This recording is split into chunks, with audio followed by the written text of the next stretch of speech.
دامن شفاعت میں آ جاؤ میرے پاس آ جاؤ انا لہا نبی شفاعت میں آ جاؤ. کیا کہتے ہیں امام اہل سنت فاضل بریلوی علی رحمہ کے بھائی علامہ حسن رضا خان کیا کہتے ہیں؟ کہیں گے اور نبی اذهبوا الی غیری، میرے حضور کے لب پر انا لہا ہوگا. عزیز بچے کو جس طرح ماں تلاش کرے خدا گواہ یہی حال آپ کا ہوگا. جس طرح ایک بچہ چھوٹا ماں سے بچھڑ جائے تو ماں اسے تلاش کرتی ہے، دیوانہ وار اسے تلاش کرتی ہے. اللہ کے رسول اپنے امتیوں کو تلاش کرتے ہیں. کہیں گے اور نبی اذهبوا الی غیری، میرے حضور کے لب پر انا لہا ہوگا. عزیز بچے کو جس طرح ماں تلاش کرے خدا گواہ یہی حال آپ کا ہوگا. کوئی کہے گا دعائی ہے یا رسول اللہ تو کوئی تھام کے دامن میں چل گیا ہوگا. کسی کو لے کے چلیں گے فرشتے سوئے جائیں وہ پھر کے ان کا راستہ دیکھتا ہوگا، پھر ان کا راستہ دیکھتا ہوگا. اور حضرت آدم سے پہنچیں گے حضرت عیسیٰ تک اور کہیں بھی نہیں بنے گی. اس لیے تو امام عشق محمد امام اہل سنت فاضل بریلوی علیہ الرحمہ نے کیا کہا؟ کیا کہا؟ یہ بے خبری کہ خلق پھری کہاں سے کہاں تمہارے لیے خلیل و نبی مسیح و صفی سبھی سے کہیں بھی بنی. یہ بے خبری کہ خلق پھری کہاں سے کہاں، یہ بے خبری کے خلق پھری کہاں سے کہاں تمہارے لیے. ایک شعر میں پوری بخاری کی حدیث بیان کر دیں، ایک شعر میں بخاری کی پوری حدیث کو بیان کر دیں. یہ بے خبری کے خلق پھری کہاں سے کہاں تمہارے لیے. آدم سے چلے اور آپ پر آدم اور یہی آ کر کے اللہ اکبر اللہ اکبر یا رسول اللہ یا رسول اللہ زندہ آباد. یہ بے خبری کے خلق پھری کہاں سے کہاں تمہارے لیے. سرکار فرمائیں گے ہاں آ جاؤ. شفاعتی اہل الکبائر من امتی، میری شفاعت تو میری امت کے بڑے بڑے گناہگاروں کے لیے. اللہ فرماتا ہے قرآن میں قد نرى تقلب وجهك في السماء فلنولينك قبلة ترضاها.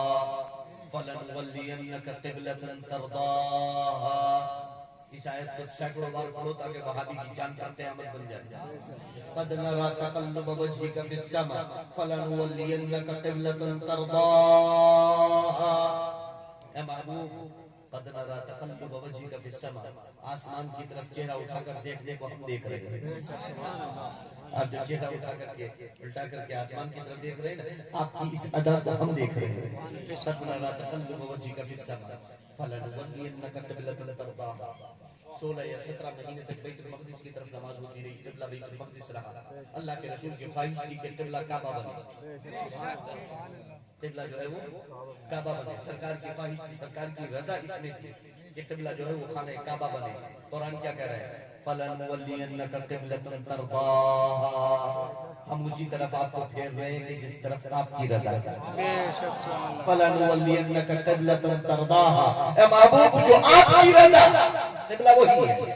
آپ چاہتے ہیں کہ قبلہ یہ بنے تو قبلہ کعبہ بنے. فَلَنُوَلِّيَنَّكَ قِبْلَةً تَرْضَاهَا. اور قرآن کریم سورہ بقرہ میں فرمایا وَلَسَوْفَ يُعْطِيكَ رَبُّكَ فَتَرْضَىٰ. اے محبوبان قریب آپ کا رب آپ کو اتنا دے گا کہ آپ راضی ہو جائیں گے. اللہ نے اعلان فرما دیا اتنا دیں گے کہ آپ راضی ہو جائیں گے، آپ راضی ہو جائیں گے. وَلَسَوْفَ يُعْطِيكَ رَبُّكَ فَتَرْضَىٰ. اے محبوب ہم آپ کو اتنا دیں گے کہ آپ راضی ہو جائیں گے. اللہ کے رسول ارشاد فرماتے ہیں اِذًا لَا أَرْضَىٰ وَوَاحِدٌ مِّنْ أُمَّتِي فِي النَّارِ. تب تو میں اس وقت تک راضی ہی نہیں ہوں گا جب تک یہ ایک ایک امتی کو جہنم سے نکال دیں. نعرے تکبیر، نعرے رسالت، عظمت مصطفیٰ، شان مصطفیٰ، جشن عید میلاد النبی. جب اللہ نے فرما دیا کہ محبوب آپ کی رضا، آپ کو راضی ہے، آپ کا راضی ہونا ہے، آپ راضی ہو جائیں گے اتنا دیں گے، تو اللہ کے رسول نے بھی کہہ دیا پھر تو ہم جب تک راضی نہیں ہوں گے جب تک کہ ایک امتی کو اپنے جہنم سے نکلوانے. بے شک سبحان اللہ. اسی کو دیکھ کر کے ڈاکٹر اقبال نے کہا تعجب کی جا ہے کہ فردوس عالم بنائے خدا اور بسائے محمد. تعجب کی جا ہے کہ فردوس عالم بنائے خدا اور بسائے محمد. تماشا تو دیکھو گے دو تکیات لگائے خدا اور بجائے. تماشا تو دیکھو گے دو تکیات لگائے خدا اور بجائے محمد. اور امام عشق محمد اعلیٰ حضرت فرماتے ہیں زہر عزت و اعتلاء وہ کہ ہے عرش حق سے پائے وہ خدا کی رضا چاہتا ہے تو عالم، خدا چاہتا ہے رضا، خدا کی رضا چاہتے ہیں تو عالم. سبحان اللہ. امام راضی نے خود نرا تقلب وجهك في السماء فلنولينك قبلة ترضاها کی تفسیر میں بیان کیا. اے محمد اے حبیب كل احد يطلب رضاي وانا اطلب رضاك في الدارين. ساری دنیا میری رضا چاہتی ہے اور میں تیری رضا چاہتا ہوں. بے شک سبحان اللہ. میں تیری رضا چاہتا ہوں. سب میری رضا. کس کا ذکر کرنے کے لیے بیٹھی؟ کس کا ذکر کرنے کے لیے بیٹھی؟ اس کا ذکر کرنے کے لیے بیٹھے ہوئے جب رب نے اپنے ربوبیت کا اظہار کرنا چاہا تو محمد کو پیدا اور ارشاد فرما دیا لولاہ لما اظہرت الربوبیہ. اگر محمد کو پیدا کرنا نہ ہوتا تو اپنی ربوبیت کا اظہار نہ کرتا. جس نے آدم سے کہہ دیا جب آدم نے ساتھ عرش پر لکھا دیکھا لا الہ الا اللہ اور ساتھ میں لکھا تھا محمد رسول اللہ تو پوچھا کیا مجھ سے بھی بزرگ کوئی ہے تیرے نزدیک؟ کہا ہاں تیری اولاد میں ہو. مگر اے آدم لولاہ لما خلقتک اگر وہ نہ ہوتا تو تجھے بھی پیدا کرتا. لولاہ لما خلقتک لولاہ لما خلقت الافلاک والارضین. اگر محمد کو پیدا کرنا نہ ہوتا تو زمین و آسمان نہ بناتا. لولاہ لما خلقت الدنیا. اگر محمد کو پیدا کرنا نہ ہوتا تو دنیا کو نہ بناتا. جب اللہ نے اپنے نبی کے نور کو پیدا کیا اپنے نور سے تو نور مصطفیٰ نے مانند ستون بلند ہو کر سجدہ کیا اور جب سجدہ کیا تو سجدے میں کہا الحمدللہ. اور جب الحمدللہ کہا تو جانتے ہو کیا آواز ہے لذالک خلقتک وسمیتک محمد. سب سے پہلے الحمدللہ کہا نور مصطفیٰ. الحمدللہ اللہ نے کیا فرمایا لذالک خلقتک وسمیتک محمد. مفتی نقی علی خان علی رضوان نے اعلیٰ حضرت کی جو والد ماجد نے تفسیر المشرق کے اندر بیان کیا کہ مخاطبات میں آیا ہے انا وانت وما سوا ذلک. اللہ فرماتا ہے اپنے محبوب سے اے محبوب انا وانت وما سوا ذلک خلقت لاجلک. اے محبوب میرے اور تیرے سوا جو کچھ بھی ہے میں نے تیرے لیے پیدا کیا. میرے اور تیرے سوا جو کچھ ہے اس عالم میں نے تیرے لیے پیدا کیا. حضور کیا کہتے ہیں انا وانت وما سوا ذلک ترکت لاجلک. اے اللہ میرے اور تیرے سوا جو کچھ ہے میں نے تیرے لیے چھوڑ دیا. تو نے میرے لیے پیدا کیا اور میں نے تیرے لیے سب چھوڑ دیا. تو حضور کے نقش قدم پر چلنے کے لیے تجھے کو سب چھوڑنا پڑے گا. بٹولنے کے چکر میں تو پھر دامن مصطفیٰ سمجھ جائے. جنت بٹولو دنیا مت بٹولو. جنت بٹولو گے تو پوری دنیا بیچ کے بھی حاصل نہیں کر پاؤ گے. اتنی قیمتی ہے جنت. جنت بہت قیمتی ہے. جنت کو معمولی مت سمجھو. جنت کی قیمت تو صرف آپ کا جان ہو سکتی ہے. آپ کا جان و مال سب کچھ قربان کر دو تو جنت ملے گی. اللہ کی راہ اپنی راہ میں نہیں اللہ کی راہ. اللہ کی راہ. جب اللہ نے اپنے نبی کے نور کو پیدا کیا تو اس نور سے قلم کو اور لوح کو پیدا کیا. اور جب قلم اور لوح کو پیدا کیا تو قلم کو حکم فرمایا اکتب یا قلم اے قلم لکھ. تو قلم فرمان الہی کی حیبت سے 1000 سال تک تھراتا رہا کامتا رہا. اور 1000 سال کے بعد قلم نے کہا ماذا اکتب یا ربی اے میرے رب میں کیا لکھوں. تو حکم ہوا اکتب توحید میری توحید. تو قلم نے لوح پر لکھا لا الہ الا اللہ. اس کے بعد حکم ہوا اکتب یا قلم اے قلم لکھ. قلم نے کہا ماذا اکتب یا ربی اے میرے رب کیا لکھوں. کہا کہ امتوں کا دستور لکھ. امتوں کا دستور کیا لکھوں. دستور لکھ تمام نبیوں کی امتوں میں جو بھی میری اطاعت اور فرما برداری کرے گا اسے جنت میں ڈالے گا. اسے جنت عطا کرے گا. اور جو نافرمانی کرے گا دوسرا دستور جو نافرمانی کرے گا اسے جہنم میں داخل کرے گا. قلم نے دونوں دستور لکھنا شروع کیے. حضرت آدم سے لے کر کے حضرت عیسیٰ علیہ نبینا علیہ السلام تک تمام نبیوں کے دستور لکھے گئے کہ ہر نبی کی امت میں جو بھی خدا کی فرما برداری کرے گا، اطاعت کرے گا، اسے جنت عطا ہوگی، اور جو نافرمانی کرے گا اسے جہنم میں داخل کر دیا جائے گا۔ قلم نے تمام نبیوں کی امتوں کو یہی دستور لکھا، تمام نبیوں کی امتوں کو یہی دستور لکھا۔ باری آئی پیارے مصطفیٰ کی امت کی، باری آئی حبیب کی امت کی، تو قلم نے پہلا دستور لکھا کہ امت مصطفیٰ میں جو فرما برداری کرے گا اسے جنت عطا ہوگی، لکھ دیا پہلا دستور۔ قلم دوسرا دستور لکھنا چاہتا تھا کہ امت مصطفیٰ میں جو نافرمانی کرے گا اسے جہنم میں داخل کیا جائے گا۔ قلم لکھنا ہی چاہتا تھا کہ آواز آئی تعدب یا قلم، اے قلم ذرا ادب سے کام کر، تعدب یا قلم، تعدب یا قلم، تعدب، اے قلم ذرا ادب سے کام دے۔ یہ پیارے حبیب کی امت کی باری ہے، یہ پیارے کی امت کی باری ہے، ذرا قلم ادب سے کام دے۔ قلم حیبت الہی سے تھرایا اور بیچ میں جب پھٹ گیا تب سے قدرت سے خط لگا اور کہنے لگا ماذا اکتب یا ربی، رب اس امت کا دستور کون سا لکھے؟ سارے نبیوں کی امتوں کا دستور، دونوں دستور تو یہی لکھے، اس امت کا دوسرا دستور کیا ہے؟ ارشاد ہوا لکھ امت مذنبۃ ورب غفور، امت بہت گنہگار ہے، رب بخشنے والا بہت ہے۔ نعرے تکبیر، نعرے رسالت، عظمت مصطفیٰ، شان مصطفیٰ، مسلک اعلیٰ حضرت۔ امت بہت گنہگار، رب بخشنے والا بہت بہتر۔ اب سورۃ الفتح کا ترجمہ پڑھ لیجیے، اعلیٰ حضرت کا یغفر اللہ ما تقدم من ذنبک وما تأخر، اے محبوب تاکہ آپ کے صدقے میں امت کے اگلے پچھلے گناہوں کو معاف فرمائے۔ امت گناہگار ہے، نبی گناہگار نہیں ہے۔ گناہگار امت ہے، نبی نہیں ہے۔ نبی کو گناہگار بتانے والے پہلے اپنے گناہ ٹٹولنے کتنے ہیں۔ گناہگار نبی نہیں ہو سکتا، نبی گناہگار نہیں ہو سکتا، گناہگار نبی نہیں ہو سکتا، اور نبی گناہگار نہیں ہو سکتا۔ بالکل بات ہے، پھر سمجھ لو اس کو، گناہگار نبی نہیں ہو سکتا، نبی گناہگار نہیں ہو سکتا۔ بالکل بات ہے، اتنی بات سمجھ میں نہیں ہے، انہوں نے نبی کو گناہگار بتا دیا۔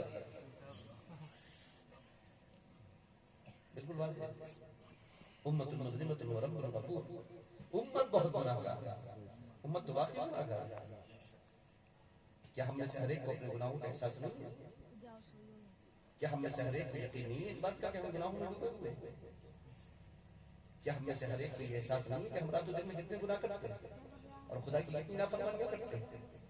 ہم میں سے ہر ایک کو احساس ہے، ہم میں سے ہر ایک کو اس بات کا پتہ ہے۔ ہمارے نبی نے یہ دعا نہیں کری تو عذبہم فإنہم عباد وإن تغفر لهم فإنک أنت العزیز الحکیم، اگر تو انہیں عذاب دے تو یہ تیرے بندے ہیں، اور اگر تو انہیں بخش دے تو غفور الرحیم ہے۔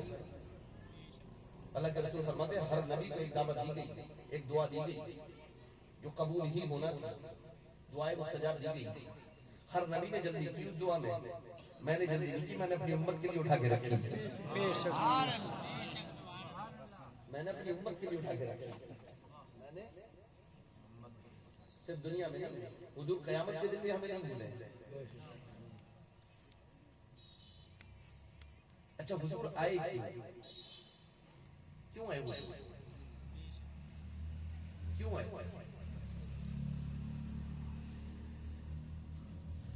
سرکار مفتی اعظم قطب عالم نور اللہ مرتضی اعلیٰ حضرت کے شہزادے کیا لکھتے ہیں؟ رسول انہی کا تو مجدہ سنانے آئے ہیں، یہ حق کے بندوں کو حق سے ملانے آئے ہیں۔ کیوں آئے حضور؟ اللہ سے ملانے کے لیے، اللہ سے ملاقات کرانے کے لیے۔ حضور آئے اللہ سے ملانے کے لیے، اللہ سے ملاقات کرانے کے لیے۔ اب ذرا غور کریں، آپ اس توجہ دیں، جو جا رہا ہے اسے جانے دیں، اسے روکنا نہیں، ٹھیک ہے، جانے والے کو روکنا نہیں چاہیے۔ ہاں ٹھیک ہے، میری بات توجہ سے سنیں، جو بھی جانا چاہتا ہے تو جا سکتا ہے، ٹینشن نہیں ہے۔ یہاں دو بندے بھی غور سے سنتے رہیں، میں رات بھر سناتا رہوں گا، بے شک سبحان اللہ، ہو سکتا ہے وہی دو بندے میری بخشش اور نجات کا ذریعہ بن جائیں، بے شک سبحان اللہ۔ میرا کام ہو جائے گا، ٹھیک ہے۔ تو حضور تشریف نہیں لائے، دراصل حضور تشریف لائے ہماری رب سے ملاقات کرانے کے لیے، ہماری رب سے ملاقات کرانے کے لیے. اور آپ یہ دیکھیں کہ ہماری ملاقات کرانے کے لیے تشریف لائے تو پہلے خود ملاقات کر کے آئے. بے شک سبحان اللہ. شب معراج ملاقات کر کے آئے, صرف ملاقات نہیں کر کے دیدار بھی کر کے آئے. اپنے رب کا دیدار بھی کر کے, ملاقات بھی کر کے آئے, دیدار بھی کر کے آئے. اور اسی ملاقات میں ملاقات کا ذریعہ ساتھ لائے. اسی ملاقات میں ملاقات کا ذریعہ ساتھ لائے. وہ ایک مرتبہ نہیں, ایک دن میں 50 ملاقاتوں کا ذریعہ ساتھ لائے. خود ایک بار ملاقات کی اور ہمارے لیے ایک دن میں 50 مرتبہ ملاقات کا موقع ساتھ لائے. وہ تو راستے میں موسیٰ ملے, انہوں نے 45 مرتبہ کم کرا دیا اور صحیح کم کرا دیا. یہاں تو 5 مرتبہ بھی کوئی ملاقات کے لیے تیار نہیں.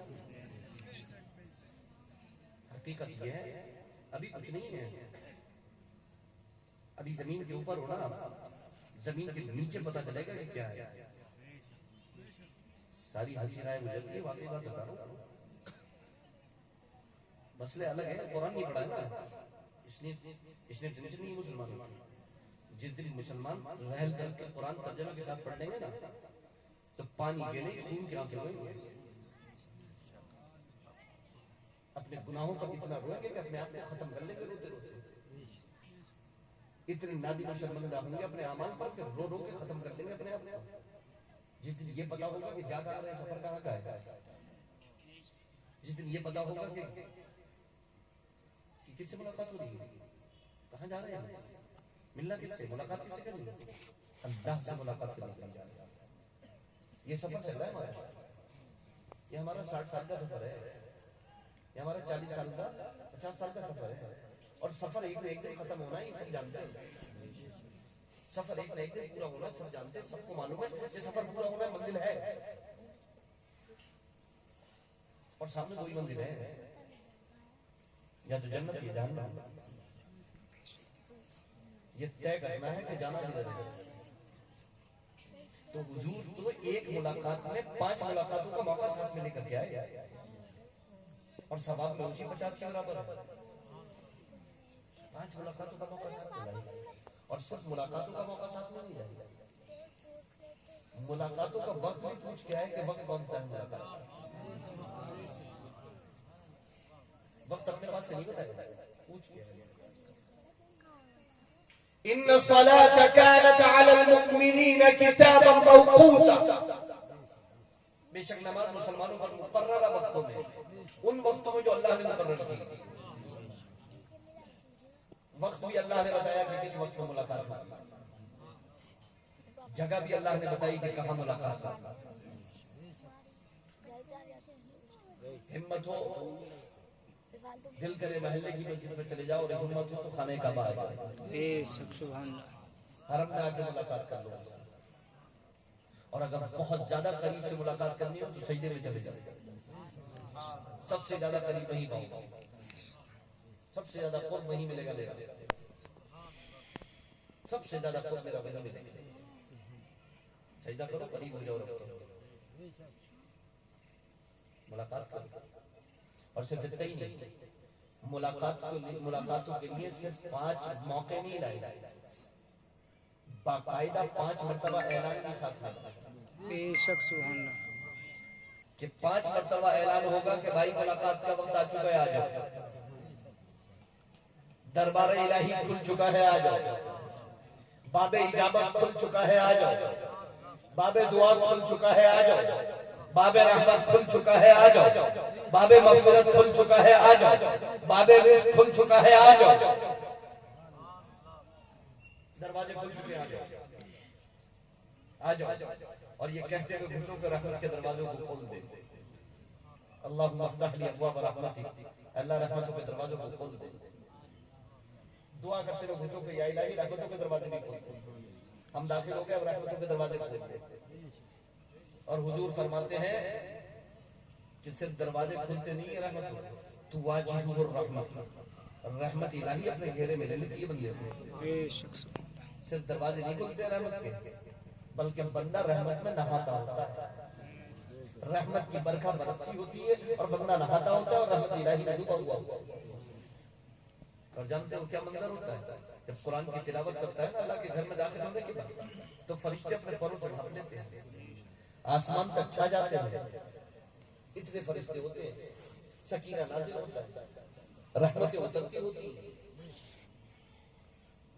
اللہ کا فضل اس کی رحمت ہوتی ہے۔ اور جو اعلان ہے نا اس اعلان میں ایک گواہی ہے، ایک گواہی ہے اس اعلان۔ اشہد ان لا الہ الا اللہ اشہد ان محمد رسول اللہ۔ اللہ کے سوا کوئی میں گواہی دیتا ہوں کہ اللہ کے سوا کوئی معبود نہیں، اور میں گواہی دیتا ہوں کہ محمد صلی اللہ علیہ وسلم اللہ کے بدلے ہوتے ہوئے رسول ہیں۔ تو یہ بھی بتا دیا گیا کہ یہ جو 5 مرتبہ ملاقات کا موقع ہے نا، گواہی دے کے آنا ہے ملنے کے لیے، اور گواہی دے کے جانا ہے ملنے کے لیے۔ مل کر کے جب جاؤ گے تو بھی گواہی دے کر، ملنے آؤ گے تو بھی گواہی دیتے ہو، مل کر جاؤ گے تو بھی گواہی دیتے ہو۔ نماز خطاب نہیں گواہی پر ہوتی ہے۔ السلام علیکم ایھا النبی ورحمۃ اللہ وبرکاتہ، السلام علینا وعلی عباد اللہ الصالحین، اشہد ان لا الہ الا اللہ واشہد ان محمدا عبدہ ورسولہ۔ گواہی دیتے ہوئے آؤ، اور جب مسجد میں داخل ہو جاؤ اور سب جمع ہو کر صفوں میں بیٹھ جاؤ تو پھر ایک بندے کو کھڑا کر دو گواہی دینے کے لیے، اور جب وہ گواہی دینا تو اس گواہی کو آنکھوں سے لگا کر کے چھوڑ دو، بے شک سبحان اللہ، آنکھوں کو ٹھنڈا کر دو اس گواہی کے ساتھ، اشہد ان محمد رسول اللہ۔ یہی وہ محمد ہے جن سے ہمارے دل اور آنکھیں ٹھنڈی ہوئی ہیں، بے شک سبحان اللہ، جس کے دل اور آنکھ ٹھنڈی نہ ہوئی ہو وہ نہ لگایا آنکھوں کو، جس کی آنکھیں اور دل ٹھنڈا ہوا وہی لگایا آنکھوں کو۔ دلیل مانگنے والوں سے کہنا بس اتنا کافی ہے کہ ہماری آنکھیں بھی ٹھنڈا کیوں ہو جائے، دلیل تم اپنے پاس رکھو، ہماری آنکھوں بھی ٹھنڈا کیوں ہو جائے۔ اشہد ان لا الہ